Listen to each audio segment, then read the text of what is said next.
നല്ല ഹെൽത്തി ആയിട്ടുള്ള കുട്ടികൾക്കൊക്കെ നല്ല ഇഷ്ടമാവുന്ന ഒരു പഴയകാല വിഭവം നോക്കിയാലോ. അപ്പം നിങ്ങളും എന്തായാലും ട്രൈ ചെയ്ത് നോക്കണേ. അപ്പോൾ ആദ്യം തന്നെ ഇതിന് ഞാൻ വൻപയറാണ് കേട്ടോ എടുത്തിട്ടുള്ളത്. ഒരു കപ്പ് വൻപയർ നന്നായിട്ട് കഴുകിയിട്ട് ഒരു 3-4 മണിക്കൂർ ഒന്ന് കുതിർത്തി വെച്ചിട്ടുണ്ട്. നന്നായിട്ട് കുതിർന്ന വൻപയറിനെ നമുക്കിനി ഒരു കുക്കറിനകത്തോട്ട് ചേർത്ത് കൊടുക്കാം.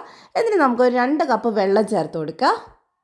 അപ്പോൾ അത് ഞാൻ 2 കപ്പ് വെള്ളം ചേർത്തിട്ടുണ്ട്. ഇതിൽ വേറെ ഒന്നും ചേർക്കേണ്ട ആവശ്യമില്ല. ഇനി ഒരു 2 വിസിലിന് ഇതിന് വേവിച്ചെടുക്കുക. അഥവാ വെന്തിട്ടില്ലെങ്കിൽ സോഫ്റ്റ് ആവുന്നേരം ഒന്നുകൂടെ വേവിക്കുക കേട്ടോ. പിന്നെ വേണ്ടത് റാഗിയാണ്. അത് ഞാനൊരു 2-3 മണിക്കൂർ ഒന്ന് കുതിർത്തി വെച്ചിട്ടുണ്ട്. ഒരു 1/4 കപ്പ് റാഗിയേ ഉള്ളൂ.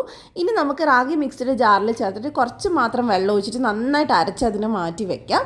അപ്പോൾ അതേ അപ്പോഴേക്കും നമ്മുടെ വൻപയർ ഇവിടെ വെന്ത് വന്നിട്ട് നല്ല സോഫ്റ്റ് ആയിട്ട് വേവണം. ഇനി നമുക്ക് ഇതിനകത്തോട്ട് ശർക്കര ഉരുക്കി ചേർക്കാം. ഞാൻ ഇവിടെ 3 അച്ച ശർക്കര എടുത്തിട്ടുണ്ട്. ഏകദേശം 200 ഗ്രാം ശർക്കര ഉണ്ടാവും. പിന്നെ നമുക്ക് റാഗി അരച്ചതും കൂടെ ചേർത്ത് കൊടുക്കുക. റാഗി ഞാൻ അരിച്ചെടുത്തിട്ടൊന്നുമില്ല, അങ്ങനെ തന്നെ ചേർക്കുക ചെയ്തിട്ടില്ല. നിങ്ങൾക്ക് അരിക്കണമെങ്കിൽ നിർബന്ധമൊന്നുമില്ല, വേണമെങ്കിൽ ചെയ്താൽ മതി.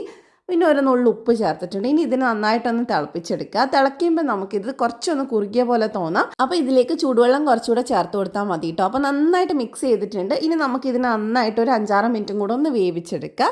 ഏറ്റവും അവസാനമായിട്ട് ഇതിലേക്ക് നമ്മൾ ഫ്രഷ് ആയിട്ട് ചിരകിയിട്ടുള്ള തേങ്ങയാണ് ചേർത്ത് കൊടുക്കുന്നത്. ഞാൻ ഏകദേശം ഒരു അരമുറി മൊത്തം ചേർത്തിട്ടുണ്ട്. അതുകൂടെ ചേർത്ത് നന്നായിട്ട് മിക്സ് ചെയ്യുക. ഇത് ഒരുപാട് കുറുക്കി അങ്ങ് കട്ടിക്കെടുക്കരുത്, കാരണം ചൂടാറുമ്പോൾ നല്ലോണം തിക്കായിട്ട് വരും.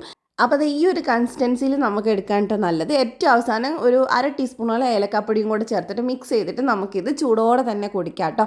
അപ്പോൾ ഇതുവരെയായിട്ട് ഇത് കഴിക്കാത്തവർ എന്തായാലും ഒന്ന് ട്രൈ ചെയ്തിട്ട് ഫീഡ്ബാക്ക് അറിയിക്കുകയാണ്. നിങ്ങൾക്ക് റെസിപ്പി ഇഷ്ടമായിട്ടുണ്ടെങ്കിൽ ഇതുപോലത്തെ റെസിപ്പീസിന് വേണ്ടി ധ്യാൻസ് കണ്ണൂർ കിച്ചൻ ഫോളോ ചെയ്യാൻ മറക്കല്ല. താങ്ക്